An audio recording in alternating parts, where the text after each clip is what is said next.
Welcome to Studying Law Around the World. I'm Claudio Klaus. In each episode, I talk with lawyers, law students, and professors from different parts of the world to talk about legal education, careers, and what the profession looks like in real life. We talk about the hard parts, the surprises, and the decisions that shaped their paths. Whether you're planning to study abroad, thinking about working in another legal system, or just curious about how law works around the world, this podcast is for you. Today, I'm joined by Demetre Vasilounis, a trust and estate lawyer, a recognized leader in family wealth and succession planning. Demetre advises high net worth and ultra high net worth individuals and families on state, trust, tax, business succession, and family governance matters, with a particular focus on the rapidly evolving area of digital assets. He is a frequent speaker, writer, and advocate on issues at the intersection of wealth planning, technology, and the law. Demetre, thank you so much for making the time to come to the podcast today. Thank you for having me. I've been looking forward to it. Absolutely. And to start us off, I'd love for you to introduce yourself and share a little about your journey into trust and state law. Yeah, it definitely has been a journey. And I know we were sort of briefly talking about it before jumping on the podcast, but I'll sort of start from the beginning just to be thorough, I guess. So when I applied to law school, I did an undergrad degree in professional writing. I've always enjoyed writing. I've always enjoyed different types of writing, fiction, nonfiction, etc. So I thought going into law would allow me to sort of leverage my enjoyment for writing into a sort of like stable career path. My parents also heavily encouraged me to go to law school. They're very entrepreneurial. They wanted me to sort of start my own office. My dad, has a restaurant. My mom had her own medical practice. So they wanted me to do that. When I went to law school, I didn't, although that was sort of, perhaps in my mind, I didn't exactly know what I wanted to do. Certainly, I didn't anticipate going into trust and estates. Certainly, I didn't anticipate going into tax, which is a huge part of what we do. And I'm happy to sort of speak about that a little later. But certainly, I didn't really contemplate that being the case. One of the good things about working in the big firms in your summer and your articling is that you get to try a whole bunch of different things. So although I sort of went into it thinking, technology law, corporate law, like that sort of stuff, I tried many different things in my summer. The one thing I had not tried in my summer was trust and estates. In my mind, I always thought, oh, lawyers, they do wills, of course, right? So that's got to be something that I try. Like I kind of underestimated, what exactly a trust and estates practice was about. But between doing my summer job and sort of doing my articling job, the firm asked us about any feedback that we had or anything we wanted to make sure that we sort of tried or did during articling. So prior to me starting, I just told them like, hey, estates, like I'd like to try that a little bit because I felt like that was the one thing I didn't try when I was summary. What they ended up doing was they gave me a 1-month rotation in a trust and estates practice. It's funny because my mentors at the time were saying, if you're interested in IT, like why are you doing a whole month rotation in estates? You should cancel that, right? But thankfully, the student coordinator at the time, she was super supportive. She told me not to cancel it. It would send the wrong message. Just do the rotation. And if I really want to do IT work, I could sort of take on that work while in this rotation, right? So it was a little flexible in that regard. So my situation was a little unique in the sense that, I do feel that many people who sort of work in the big firms, like they sort of, by the end of their summer, they know what they want to focus on and they sort of spend their whole articling term focusing on that particular thing. I didn't end up doing any trust and estates work until maybe just under halfway through articling, right? So I didn't know whether or not I was going to enjoy it, but it really clicked for me. It clicked for me in a few ways. First of all, I really liked the people in the group. We had an amazing trust and estates group. Still continue to have an amazing trust and estates group at Baskin. I found that this area of law was more personal. You were dealing with individual clients. You're not just dealing with big corporations. Many of our clients are business owners, especially in the high net worth, ultra high net worth space. So certainly you have to have a foundational understanding of corporate law to be able to do a high net worth, ultra high net worth trust and estates practice. But the reality is you're really dealing with individuals. You're dealing with family dynamics. You're visiting people in their homes. That's a huge part of what we do. Getting documents signed. Still in Ontario, you need to get documents, wills and powers of attorney physically signed with a wet signature. You can do remote signing, but you still need the physical paper. So that was a part of it. And I like the fact that it was very academic and common law oriented, right? So even to this day in what I currently do, I still go back to the fundamental common law principles of like, what is a trustee? What are the obligations of a trustee, right?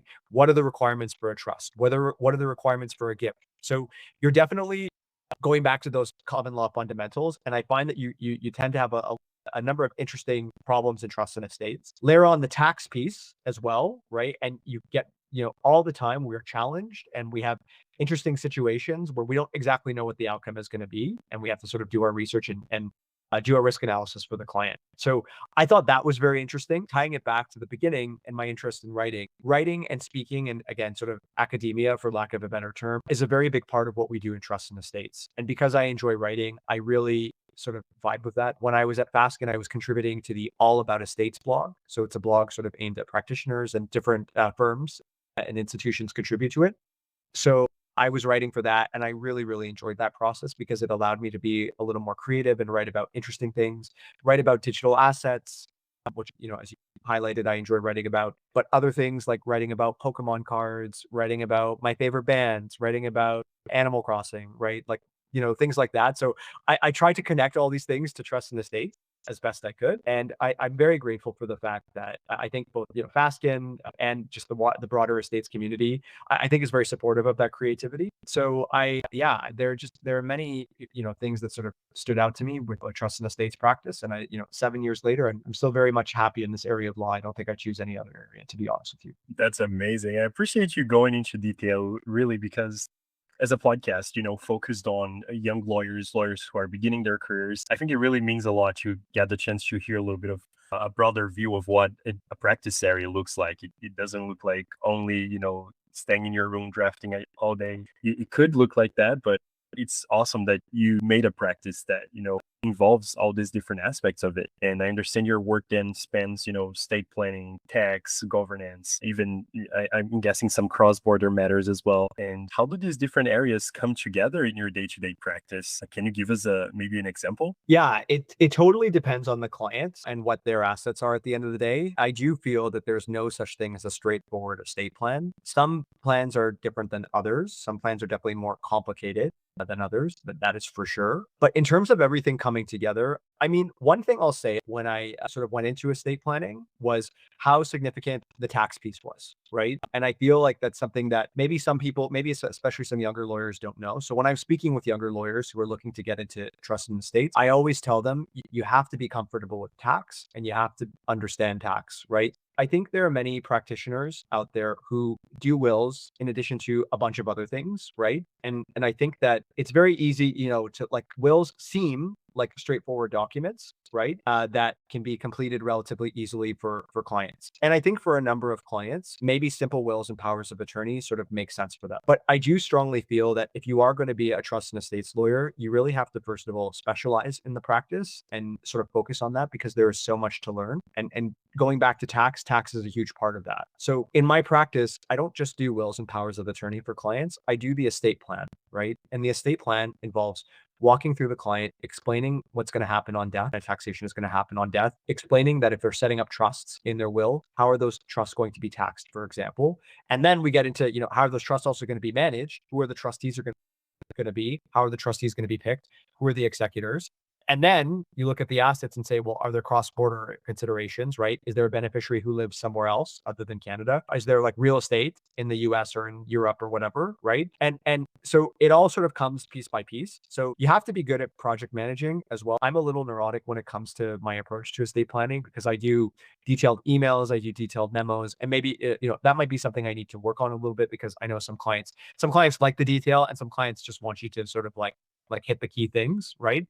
But I do find that there are many moving parts to an estate plan. So to sort of answer your question, again, it depends, as is the case for many things in law. Trust law fundamentals, taxation on death, taxation of trusts, governance of trusts and cross-border. Like there are certainly a number of files that I've worked on where we have clients that who have estate plans that touch on all of those things. So I think the point I'm trying to make at the end of the day is that if you're looking to get into this area, you have to consider the fact that you're not just spitting out wills and powers of attorney. And certainly I hope you're not spitting out trusts, that's for sure, because those are complicated. But I do think you have to sit down and think about the client's estate plan, right? Especially again, on the taxation side, are there opportunities for life insurance? Are there opportunities for tax savings, right?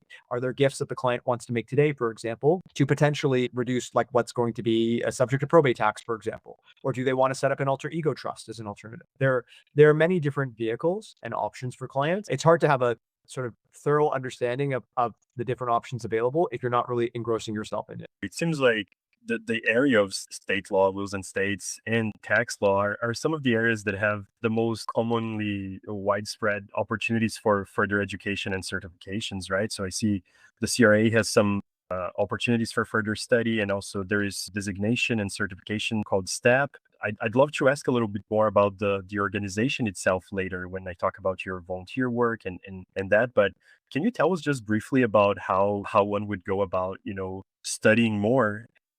I understand there are exams, there's study pieces. Can you just walk us through that a little bit?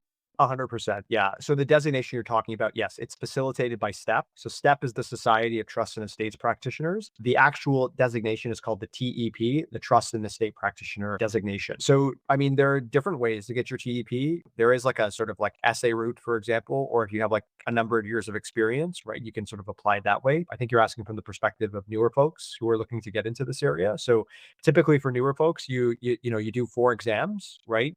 First, you learn about the fundamentals of trust law, like what is a trust, what are trustees, what are their obligations, that sort of thing. Second is taxation of trusts, and that was extremely helpful for me and sort of my learning. And the materials that I got from STEP, I still refer back to for particular issues. The third is will and estate administration. So if somebody passes away, what do you do? Sort of thing. And then the fourth is estate trust and estate planning, and that's where it gets a little more complicated.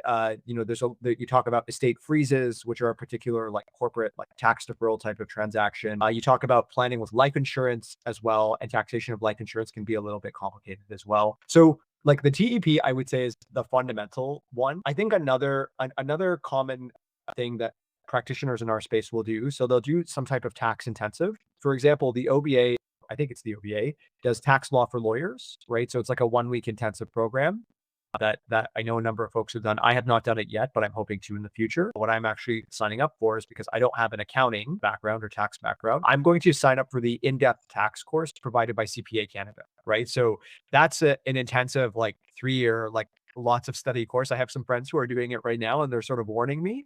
But that again, going back to the tax side of things, that's knowledge that can really help. I'm sure what I'm going to learn in CPA in depth is going to be above and beyond what I need to know for again a typical quote unquote estate planning client. I think when you do these certifications and designations, the expectation isn't that you're going to memorize every single little detail and know every single little thing. I think these designations they more so help you identify issues and know where to look and know what to drill down further into, right? So TEP is really good. The CPA in depth. Otherwise, continuing professional development is just a huge part of what we do. So STEP does a lot of CPDs. The Ontario Bar Association puts on a lot of CPDs. The Law Society of Ontario puts out like really good CPD programming as well. The Law Society used to have a CS designation in the States, certified specialist. I don't think they have that anymore. I think they've phased out the certified specialist designation now. But then otherwise, like less on the legal side and more on like the wealth management side, you do see advisors with a number of different letters beside their names. As you get more senior, one that I'd sort of be interested in doing in the future is the FEA, the Family Enterprise Advisor designation. So that is for like the family business, family governance, dealing with family dynamics, that sort of thing. I think it's the funny thing is I think it's a little more on the softer side. So something like CPA in depth is obviously very technical. The FEA I think is a little more the soft skills and sort of learning how to deal with families and manage families. But that's one that sort of as you get more senior, that could be a designation that you go for. Some folks in my space they might have like financial planning designations, for example, because it does help from an estate planning perspective, like your CFP. Some folks, there's one more that like CALU or CLU, the Certified Licensed Underwriter. Some folks may have that, particularly on the insurance side as well. And I'm sure there are others that I'm missing, right? There are the formal designations, but then there's also just the wealth, no pun intended, of different programming available for folks who who are interested in learning more about trust, estates, and tax. So a number of different resources out there for sure. Incredible. And something that I also thought I'd ask you is you mentioned, working with high net worth and ultra high net worth families. Are there a few maybe misconceptions or things that people might come into this field thinking about, specifically serving this community or this type of planning work? Yeah, it's interesting. When you ask that, I feel like the first thing that comes to mind for me, at least, is I've spoken sort of at length during this podcast about how important tax is, right? And it's important because not because you can do all these crazy like tax trips and tax loopholes. And like, I think that's what even like my non-law friends, I think that's what they think I do. It's actually the opposite.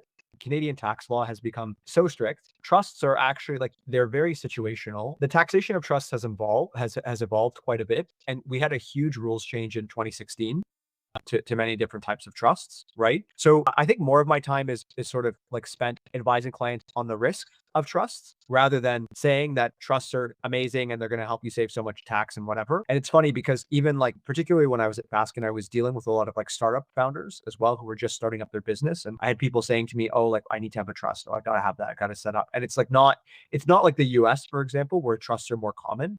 In Canada, they're actually not like, they're very specific. You have to have very specific reasons to use them, right? So I think that's a misconception that like everybody has a trust and that, again, you can do all these crazy like tax loopholes. I feel like in Canada, when it comes to the taxation of high net worth and ultra high net worth individuals, a lot of our time is spent focusing on deferring tax rather than outright eliminating it, because we don't have a lot of opportunities to outright eliminate tax, certainly on the federal side.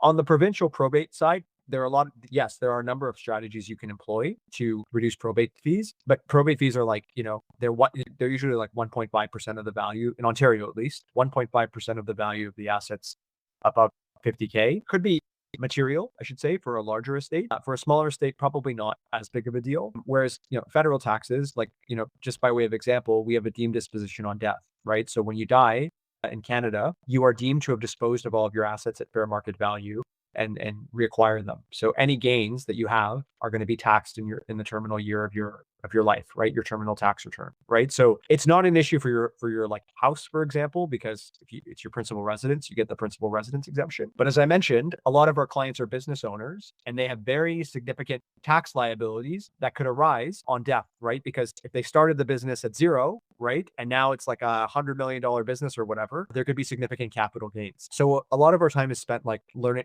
figuring out how to defer that tax as much as we can, right? As opposed to, again, helping folks with these tax loopholes. I mean, I don't know. I feel like a lot of, the trust in the estates community is rather small as well. And I feel like, we care about our reputation, right? We want to do good work. We want to advise our clients sort of properly. It's not often you see the sort of like crazy aggressive tax planning, right? I myself, I'm a very risk averse client, right? I want to make sure clients are fully informed of all the risks before they sort of proceed. That sort of goes back to tax, but I think the misconception is there's a lot of flexibility from a tax perspective, whereas from my perspective, at least, I don't think that's really the case with high net worth, ultra high net worth. I appreciate you bringing that up. And you had mentioned a few points before, right, about your involvement with both the STAP and the Ontario Bar Association. And I'm always curious about, how participating in these communities have, helped lawyers to both develop themselves and also build a community. So I'm curious to ask you, how has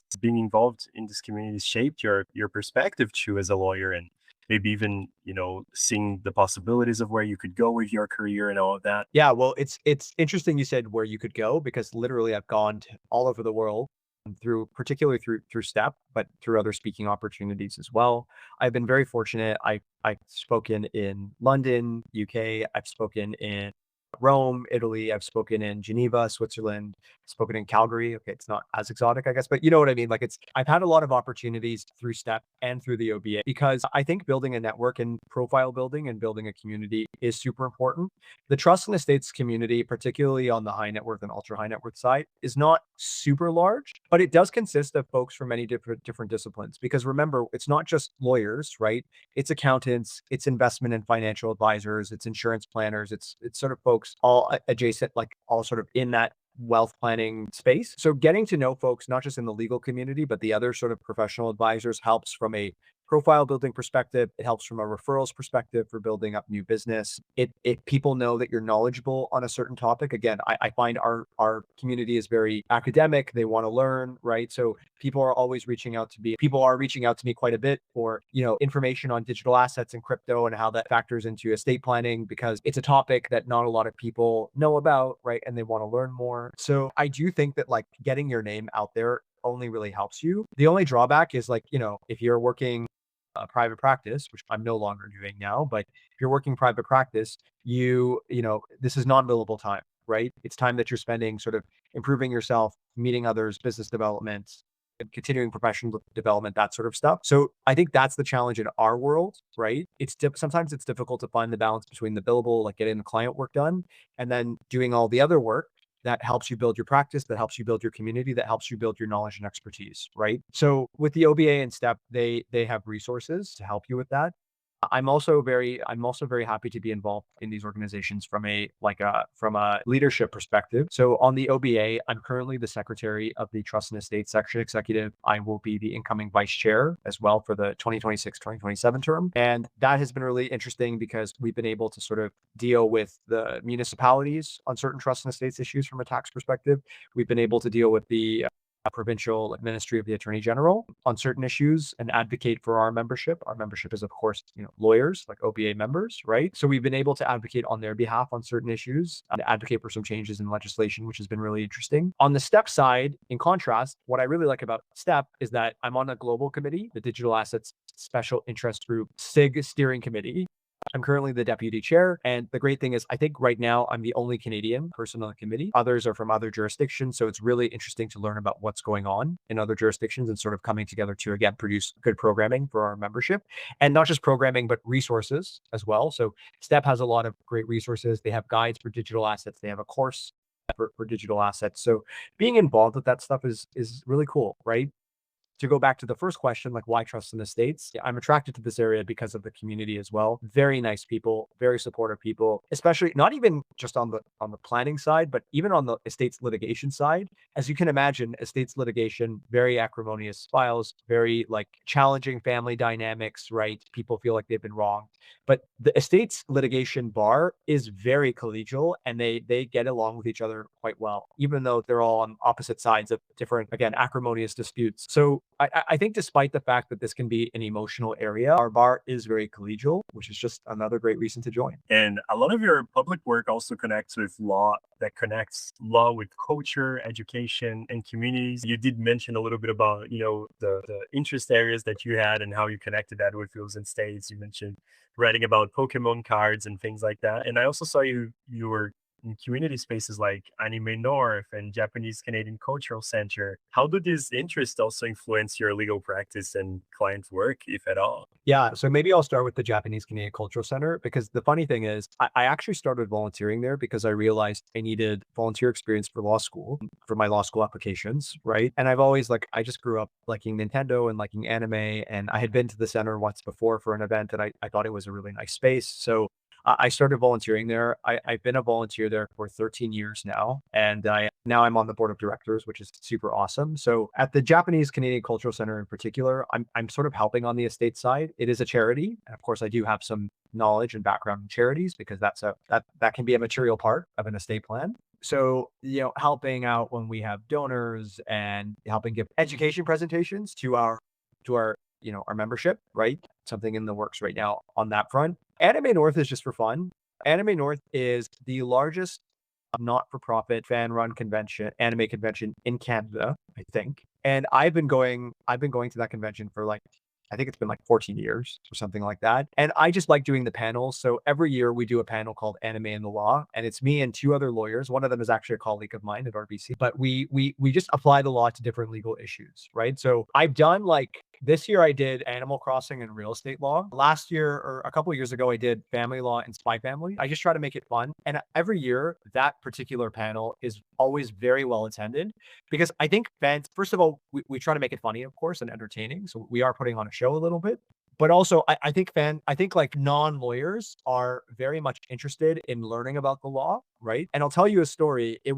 I sort of joined a little later, I wasn't there from the beginning for that panel, but the other two lawyers who do it, they first did it in 2019, and there was a person who attended their panel who was an undergrad student, right? And she went through undergrad, she went through law school, she attended the panel every year, and now she's a practicing lawyer. And we actually asked her to join us next year. We'll see if that materializes and that happens. I talked about the blog post that I've done for the All About Estates blog as well. And I just feel like you have to make it fun and you have to make it interesting. And I think you do your best work when you're genuinely interested in your work and what you want to do, right? Even on the tax side, again, sorry to belabor the tax point, but I was very intimidated at first about tax and sort of before I even went into this, I probably couldn't adequately describe the difference between income and capital, right? But now, I actually really enjoy tax. And when I have a tax issue or a tax problem, I really want to know the answer. And I really want to make sure I understand what the problem is, what the issue is, what the authorities have said on this, what the great practitioners have said on this. So while tax can seem intimidating, the good thing about it is that there's always resources out there. There's always someone out there who's written an article or has tried to explain something or has tried to look into something, which is great. And I find it interesting,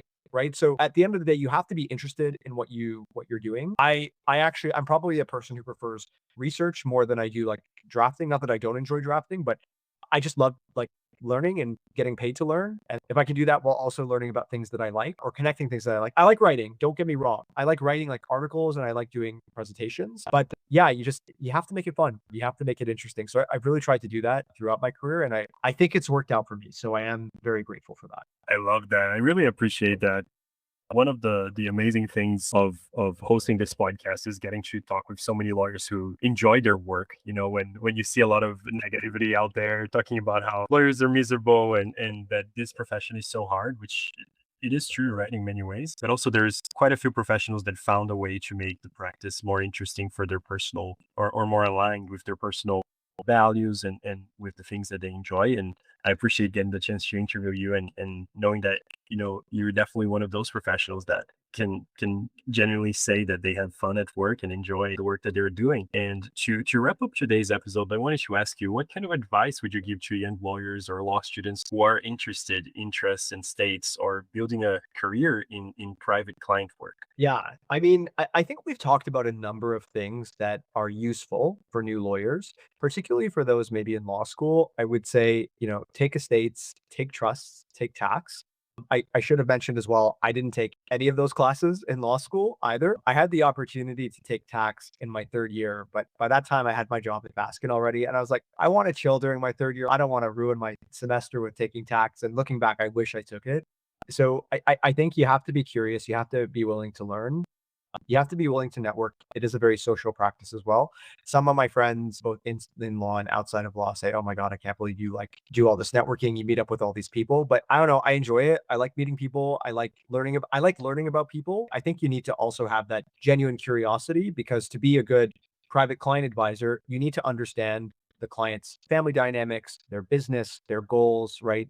And you need to make sure that the client feels understood as well, right? And ultimately, this is going to inform the work that you do for them and the approach that you take and the risks that they have to consider. So I think like having that curiosity is important. Otherwise, if you're just starting out, like I do think it's super important. Like if you are interested in trust and estates, of course, try to work somewhere or get a job at a firm where you're dealing with trust and estates practitioners. Again, preferably someone who specializes in it. You need to know the different options that are available to you. So try obviously to get exposure there, but also just reaching out to people. I think this applies to law generally, but certainly it's the case in trust and estates. Don't be afraid to sort of cold reach out to people. And I always like you can reach out to me. You can find me on LinkedIn. I'm happy to talk. Clearly, I've been doing a lot of talking today, but I always try to make the time to speak with people and to try to connect them with who I think might be right for them. So doing that, don't be afraid, don't be shy, getting out there, getting your name out there. And even, above all else, like let's say you're a new associate, for example, or newly licensed lawyer, let's say you're a new call. I think one of the best things you can do is write an article, right? The OBA are the trust and estate section is always looking for new articles for the newsletter. Step is always looking for new articles for the newsletter, right? So write something. And I mean, I think what's worked for me is I've tried to write about something that nobody else has written about before, right? And I think if you like sit down and really think about it, you can definitely take that approach, right? So trying to write and get your name out there, that's like an amazing thing you can do. You don't have a ton of client work, doing that is really helpful. Again, maybe just one more anecdote before I sort of wrap up, but that's exactly what I did when I first started at Baskin. When I first started, like I had some client work, but I also had some time to sort of build myself up. So literally the first thing I did was a 3-part blog series on digital assets and estate planning and the privacy law implications and also like the contract law implications, because if you sign up for like a Facebook or Google or whatever account, like you agree to a terms of service and those terms govern your account even on death. So I just wrote about that because I noticed like there wasn't really a lot out there on that, right? And it was that blog series that people read it, right? And people reached out to me. And that's the other thing I'll say as well. If you are going to write, make sure that you're promoting what you're writing and make sure that there's going to be an audience for it as well. You don't want to do all this work and then not have anyone see it. And that's what I really enjoyed about the All About Estates blog. Big plug for that blog today. It's very visible, right? If you search things, it'll pop up on Google, right? Like even if it's a particular topic, if somebody's written a blog post, it'll pop up. So I think there are a number of things that folks who are interested in this space can do. And just, yeah, don't be shy. Don't be a stranger, right? Don't be afraid to reach out. I really appreciate it. Thank you so much for making the time to come to the show. And thank you all for tuning into today's episode.